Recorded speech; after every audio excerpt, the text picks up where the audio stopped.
leading into Supergirl 2026. Yeah, and this is coming from director, is it Greg Gillespie or Greg Gillespie? Craig Gillespie. Craig Gillespie. Yeah.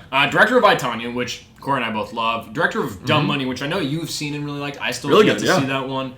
I like Cruella. I like a lot of Greg Gillespie's work. I think he's handled a lot of different genres very well. We have Millie Alcock, David Cornsweet doing a little bit of a little bit bigger cameo in this film. We also got Jason Momoa playing Lobo, that one comic book casting that everyone saw coming and knew from day one, but yet he got a little water boy first. So now we got him as Lobo. First one's good. First Aquaman's great. Made $1 billion. Yeah, it's kind of Jason crazy. Momoa directed the shit out of that movie. Or Jason Momoa. James Wan. Jason Momoa. He probably had a hand in it. Yeah, this Four Loko is fucking me up. But so I thought the best way to bridge this in, and I already gave Corey a taste of this, is going into 2026, we're getting a new Masters of the Universe movie, we're getting a new Supergirl movie. Both of those movies are revamps, reboots, new renditions of characters that we've had for a long-standing time, but also they had pre-existing movies in the 80s. Me and Corey, when Masters of the Universe was coming out this past year, we went and rewatched that 80s version with Dolph Lundgren, and, it's a cheesy, fun little action movie. It's not great, but it's, fun enough, and it has a lot of merit to it that you wouldn't expect. We watched the Supergirl from this, in this week from 1984, and while we didn't love it, there's still a lot of good things. There's some merit behind it, and I enjoyed watching it for how fucking boring that movie is. I enjoyed it at times. Stuff. It's interesting. It's nutty shit. Check it out.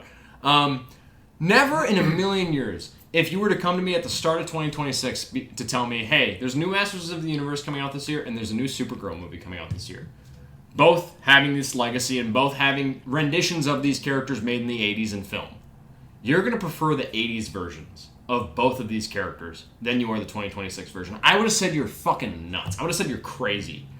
You're right, though, because this movie is one of the most, granted, 1984 Supergirl, very boring.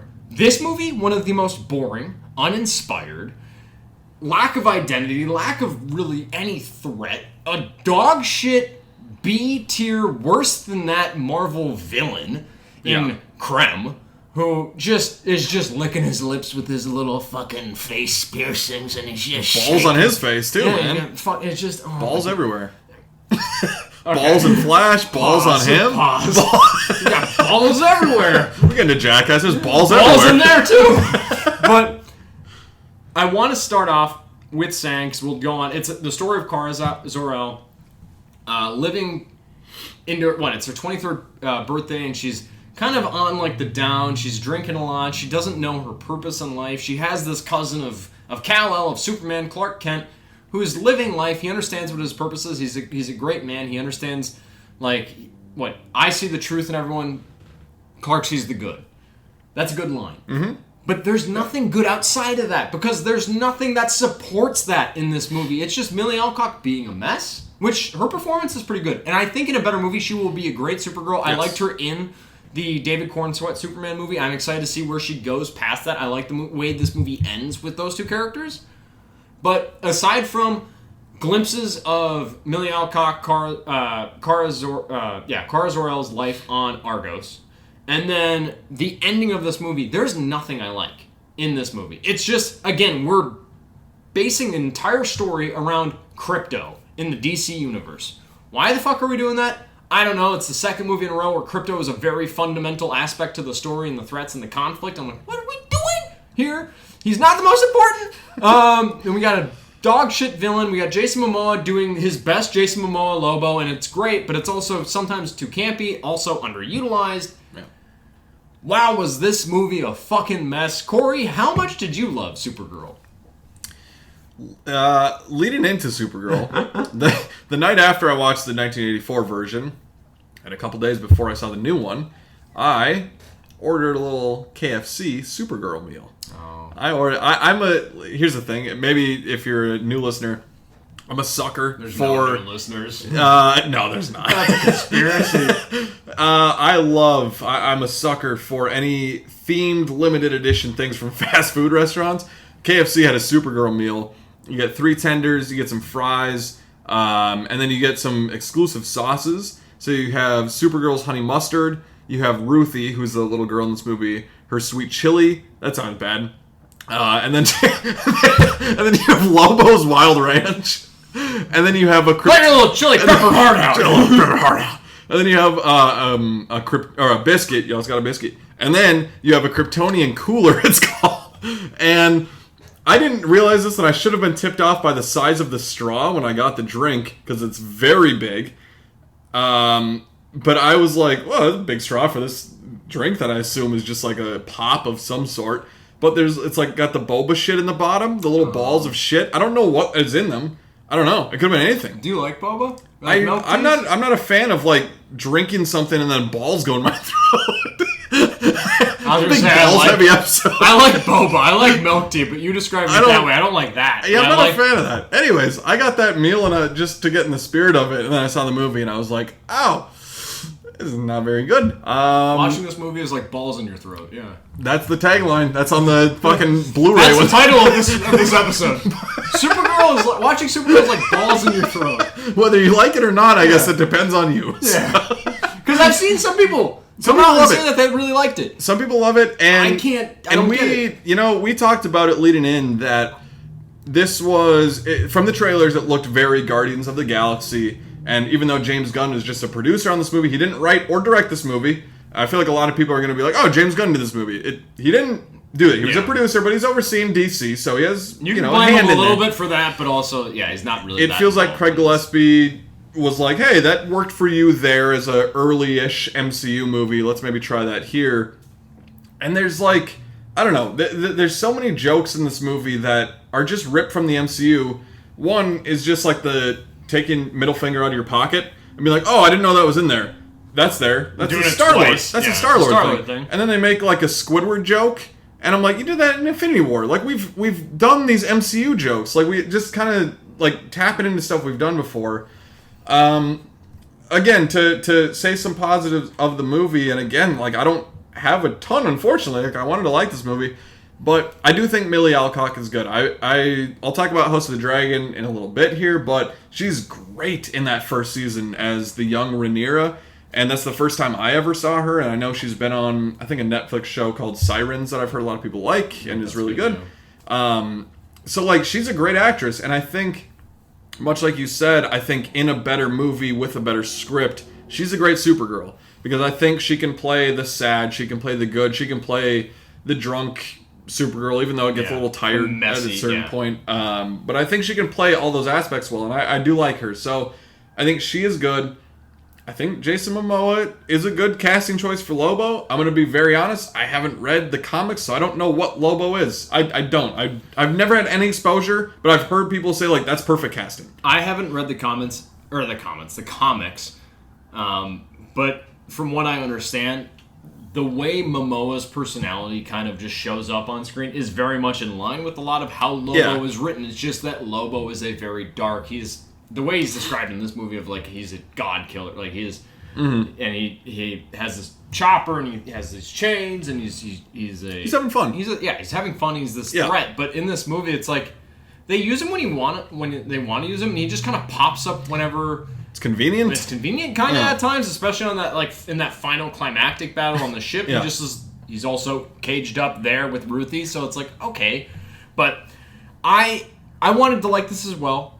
I was really excited, and then once the kind of first words of how this movie actually was playing for audiences and how people were reacting to it, I was like, okay, well, at least, like, be good, be enjoyable. And having confidence that I had in Greg Gillespie, I was just kind of let down in terms of this is not a well-directed movie. Not only that, the arc that Kara goes on, it works to a degree, but then in, like, its final, like, kind of climactic moments of her trying to dictate, all right, am I to be, basically struggling with her own identity, which this movie struggles with its own identity because it's just a watered-down Guardians of the Galaxy, but am I a hero? What do I do with my life? The one solid thing I have in my life, the one fundamental thing is this dog. The dog has been poisoned, and it just so happens that the species or tribe of people that poison my dog, they happen to carry the antidote right around their neck all the time. Yeah. So this alien tells me, so that's convenient and great.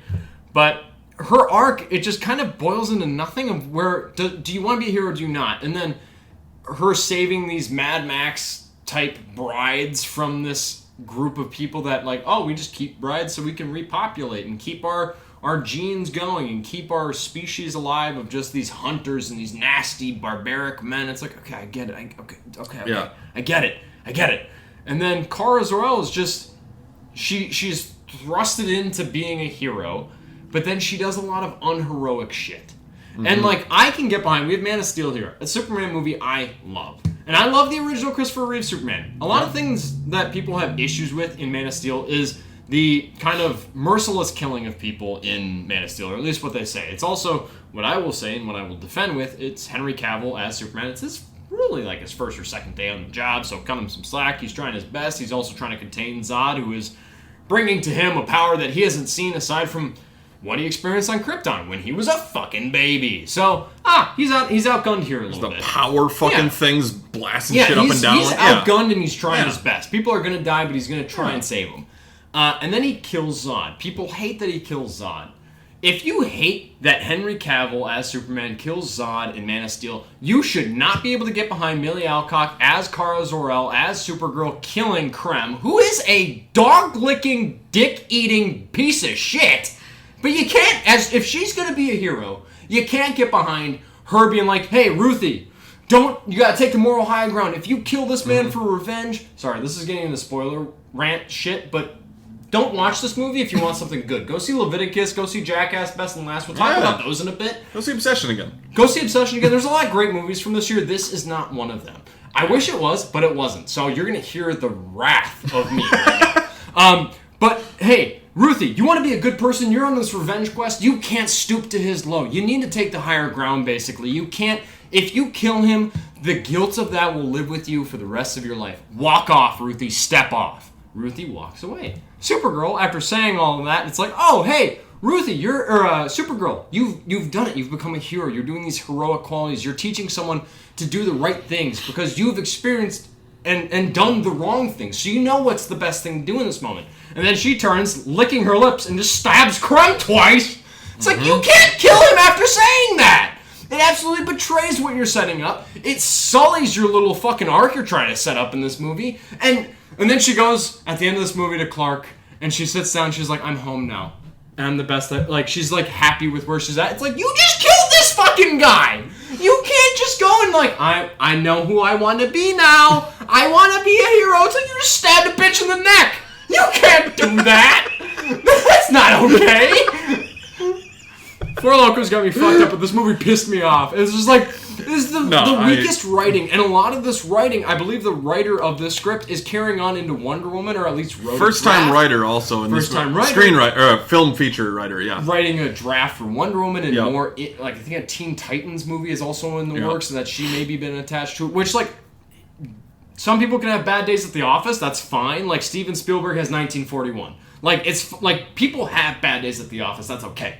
But if you're going to be attached to the kind of blossoming new DCU with James Gunn as the overseer and Greg Gillespie, who is an accomplished director directing a film, which is, granted, a genre he's never really had much experience in, of like this big space epic kind of sci-fi action film with a leading woman. Not a lot of experience there outside of the leading woman qualities. Thank You, I, Tanya, are a great movie, but this is not. You're going to do that, and then you're going to settle this and rest it on the shoulders of a first feature film writer. This is where this movie went wrong. Mm-hmm. None of the writing is there to support a good movie. The director, I feel like coming in, the maybe only thing that director has to figure out and prove to me is that they can handle the action, which the action in this movie, muddy as hell. Generic. Almost incoherent at times. Generic. Not well shot. Not a lot of like wide shot. I remember in the trailers there's that bar scene where Lobo eventually gets introduced, where you see Ruthie's perspective where she's shoved to the side, and you get like a close up on her, and in the background you can see Millie Alcock as Supergirl going to work on a bunch of goons. Mm-hmm. And I'm like, I now, watching that scene, see that not as a stylistic choice, but as a choice to, hey, I don't know how to direct this. I don't know how to film this action scene. Save a little bit of budget. Let's save a little bit of budget. Let's just focus on Ruthie, and in the background we can have Millie Alcock just zipping around. So I've been ranting a bit, but this movie could have easily been better. And with an established director that we have behind the screens and a good cast, this movie has no excuse except to be better But the thing that hampers it is a writer that doesn't know what they're doing. And that's what scares me going forward into the DCU. It's like, if we're going to carry that same writer into a bunch of different properties of Wonder Woman, which we have a good Wonder Woman rendition with Gal Gadot and Patty Jenkins, get kind of big shoes to fill if you're going to try and follow that up and do something new with that. Teen Titans, which has a big clamoring and a big audience for. I watched the Teen Titans Cartoon Network show. I love that show. What are we going to do there? You can't saddle a lot of the kind of difficulties of setting up and building out this universe on a inexperienced writer that doesn't know how to write a convincing character arc for your main lead star. This movie pissed me off. I almost left. And it's not because it's that bad. It's just like, I know where this is going and it's nowhere I need to be. So, what a shame this movie is. It's frustrating for sure because, and to kind of do another spoiler warning, I guess, we both didn't really care about this movie. Yeah, it's a lot of spoilers. But there was a moment in this movie when I was like, this could be really interesting, where Kara she sees that, like, this family gets killed, this mother and father gets killed, and then the girl gets her throat slit, like, in the street by Krem. I'm like, ooh, that's dark. Yeah. What are we doing here? That's interesting. How is Kara going to respond to this? I'm like, I haven't really been tracking with this movie. Is her arc going to shift because of that? And then she's just like, I just still want my dog. Fuck you, Ruthie. I don't care. Yeah.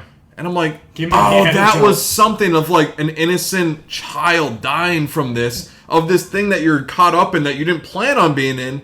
But you're like, oh, fuck, I need to change now because that happened. Mm-hmm. That didn't happen in this movie. And it was so frustrating. In that moment, there are moments of like really dark imagery, and that entire family getting massacred by Krem, which like Krem has little to zero personality in this movie. But in that moment, which, if you just want him to be the all right, he's all bad all the time, he's horrible, he's disgusting, he's disgusting, he's vile. Fine, you can do that. Like, yeah, he's going to be a one-note villain, but at least he's something. In this, he's kind of nothing. But in that scene, it's like, this is different from like a lot of Guardians of the Galaxy stuff, a lot of other stuff. This sets itself apart in the DCU. Like, seeing this and seeing this level of violence and just atrocity that this character is witnessing, it's like, what are we going to do with that? And I think that's why in that final moment when she decides, I'm going to stab him in the neck, it's like, I think if you want to be a hero, in this moment you need to decide and make that switch and that change in your person of like, I can't stoop to their low. All that shit you're preaching at Ruthie, who's on this revenge quest because her family was murdered by Krem, which is a horrible fucking name. I keep wanting to say Cream. I want to say Clem. Clem. Clem fits him better.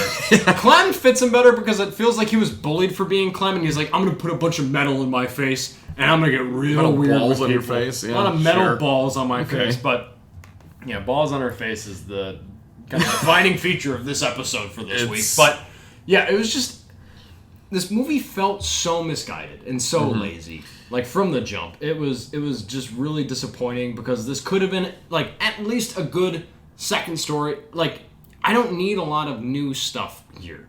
Just pick out your own identity. Set your own path. And this has just felt like it was borrowing from every different superhero film or action-adventure franchise, and it just felt like everything that they were borrowing, they weren't doing as good as where they were borrowing it from. And I was just like, what the fuck are we doing? And I think that's an issue that, I know you really like Superman from last year. I am a lot lower on that movie than I think a lot of maybe film critics and general fans are on that movie. You just didn't understand it. Yeah, I hate, anytime somebody says that, you just didn't get it. You didn't get it. Watch it again. Then you'll get it. Then it will click. It's like every once in a while that actually works. But but just something with this, like, with this DC universe now, we've had, I guess, like 4 official projects with Creature Commandos. I love. That is still my favorite 100%. thing of this DC universe. I think that is awesome. Peacemaker Season 2, hit or miss. I think it's fine. Superman last year, I would say I like that movie, but I have a lot of the same complaints I have with this movie, although I think that movie's better. I will come out and say that. I like Superman better, but with both movies, it feels like I'm coming into a movie that I'm missing out on the part 1 of, where Superman, we jump in and it's like, hey, he's been fighting people, he's been doing this, we didn't see the origin. I don't always need the origin. No. That's not really my complaint of like, I need an origin story every time. That's not what I'm saying, but with both that movie and this movie, I feel like there's just so much good development that we didn't see, that I missed out on, and that I felt a little bit in Superman, and then I think that movie is very messy. I think that movie has a lot that it's trying to set up with the Justice Society and doing a lot of different stuff of setting up this DC universe, which I get it's the first movie, but you also look back at like Iron Man 1, and that didn't set up anything else. It was just its own movie. It was cool. With Supergirl, I felt it just kind of compounded on that, where I was just like, the best parts of this movie were the flashbacks of seeing Kara on Argo City, where it's like, all right, we're not a part of Krypton. Superman's gone. We're surviving, but like Kryptonite's poisoning us. Yeah. And then she goes to Earth and she meets Clark and she kind of has her life. I'm like, I want more of her on Earth being like, this isn't quite for me. Like, I don't fit where you fit, Clark. Like that divide there. I think that's super interesting. I definitely prefer like a fish out of water story with Kara as opposed to what we got. And I think the best scene in this movie is where Supergirl and Ruthie are just kind of in a room. It's kind of a slower moment where she says that line you mentioned where she's like, I see the truth in people, Clark sees the good in people. And Ruthie's like, isn't Clark like younger than you? And she's like, being young has nothing to do with your age. It's about what's in your heart and what you've been through. Yeah. And I'm like, that's interesting. That's something. Dig into that. And they don't. And it's so frustrating because I'm like, that's such an interesting part of like the experiences you go through as a human. That makes you young and being naive. Well, like Clark is, and being like, I want to see the good in Lex Luthor. You know, like that's interesting, and they don't dig into that in this movie. And that's really frustrating. So it's just a movie that is, I mean, like you said, is just very uninspired. It's very bland. There's nothing new. There's nothing memorable. I think the needle drops in this movie are either very bad or very just like, that's a needle drop. Yeah, and because we're doing a needle drop, and you're just like it. Like with the Guardians movies, it fits and it makes sense. We set it up with Peter's character with the Walkman and his mom dying, and it's like this is all that he has of his mom. Yeah, and that's why he likes these songs. Come and Get Your Love is like that's his mom.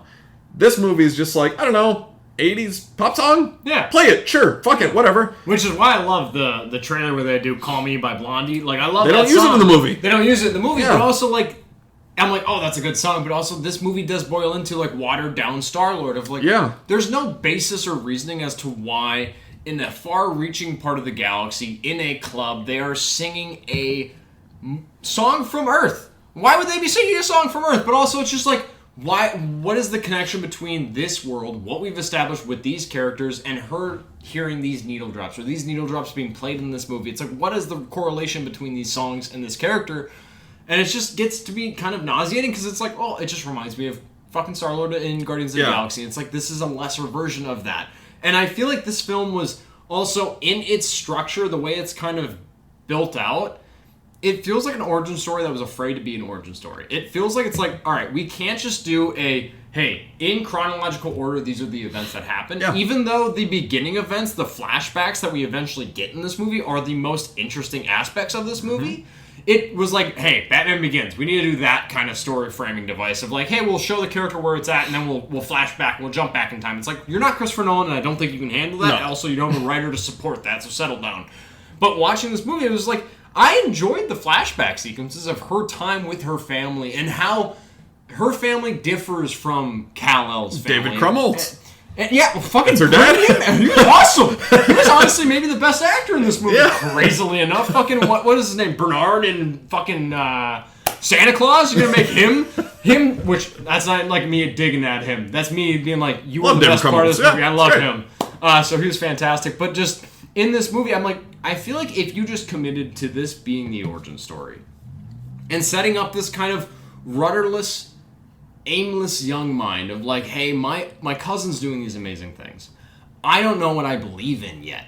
And then if you want to do like taking someone under your wing with Ruthie and trying and through that exploring the world and something there and developing your understanding of things and how that propels you into being a hero, there's something there. And I think that they must have had that as like the focal point of what they wanted to do, but they so horribly shit the bed in a Johnny Knoxville way of just a disgusting mess that they gave me, which in Johnny Knoxville's defense, I laugh at it. Here, I'm pissed at it, and I'm like, should I leave? I don't need to stick around. I know what's going to happen.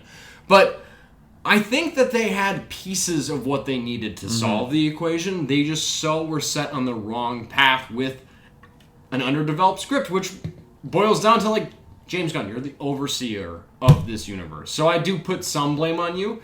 Granted, do you want to go off and direct your Superman and Superman sequel? Fine. But if you want to do you want to oversee DC or do you want to direct DC? What do you want to do? Right. You got to commit to one, because Kevin Feige's not going around directing every Marvel movie. Like, he is just the overseer, or any of them. And Marvel's, survived for almost 20 years now, as it's 2027, and kicked off in 2008. So if DC wants to get there, I think you need to back off.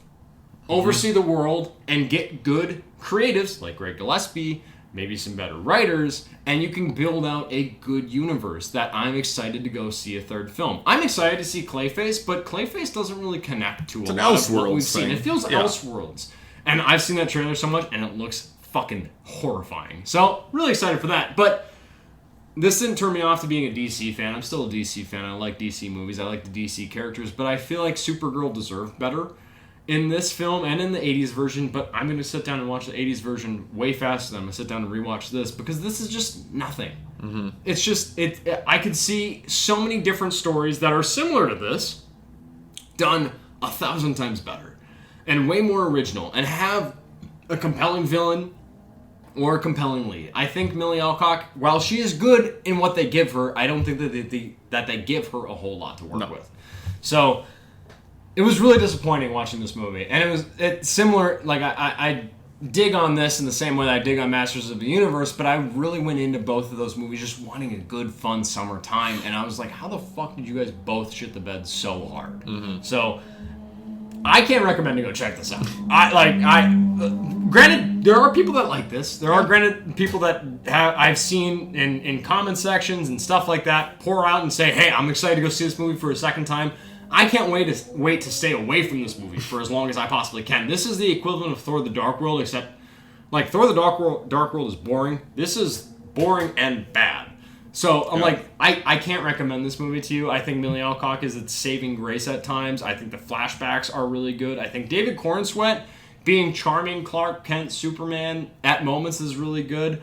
But there's nothing here that you couldn't get elsewhere and get better elsewhere. That's the thing, is I think the casting for both Superman and Supergirl has been good. I like David Cornsweet. I like Millie Alcock.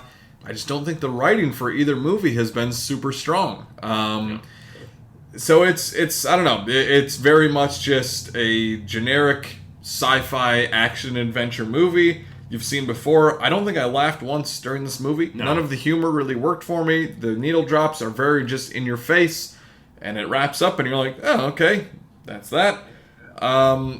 There's no post-credit scenes, if you're wondering about that. I fucking ran out of the theater. I looked it up beforehand, but there's no mid-credits or post-credit scenes, so just as a fan, if you're looking for that, there's nothing there. I think a lot of it they were planning on doing with David Cornsweet, and then they kind of incorporated it into the movie, so kind of went there. I saw an interesting conversation, which I think is very clear to me, but I guess some people will have conversation about what the better start to a franchise has been with the MCU and the DCU of the first two movies, Iron Man and the Incredible Hulk versus Superman and Supergirl. Very clear to me. MCU. Yeah. Easily, yes. I saw a conversation, I'm like, yeah, MCU. Who's having this conversation? Who's saying the other? I know a lot of people love Superman, and they're like, Superman's better than anything that the MCU did in the first two movies. I'm like, oh, that's a lie. No, that's I love Superman, but Iron Man is a better movie. Yeah, so there's things that worry me just that I've seen in both movies of Superman and Supergirl that worry me about the future of this. That I'm curious to see. I don't know. Like, I'm excited for Lanterns, obviously a show, but like I'm excited for that. Man of Tomorrow will be interesting to see. So, yeah, Supergirl, not very disappointing. I'm getting to the point with the DC universe, and this speaks kind of the old regime with DC.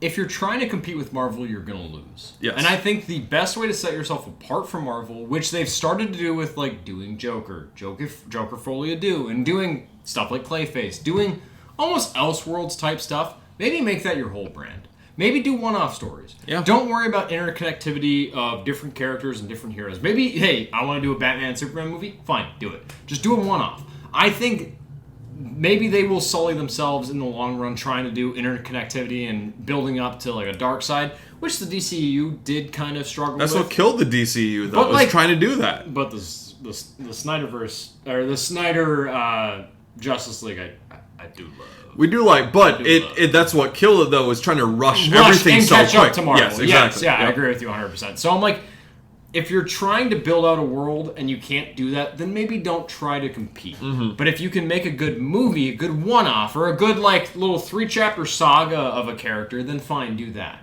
So Supergirl, watch the '84 version, and you'll probably not like it. But then go watch the new version, and you probably won't like that. So just try and figure out which poison you'd rather take, because sadly, the poison that Crypto got didn't kill him. They got the antidote, and they were able to save him. Because if you're gonna base another fucking DCU movie or DC Universe movie around Crypto, I'm gonna fucking rally and I'm gonna run to James Gunn from Minnesota. I'm gonna run and punch him in the fucking teeth and correct his dental fucking fixtures that he's got. Because holy shit, if you give me Crypto as the main focal point for another fucking DC movie, you're gonna die.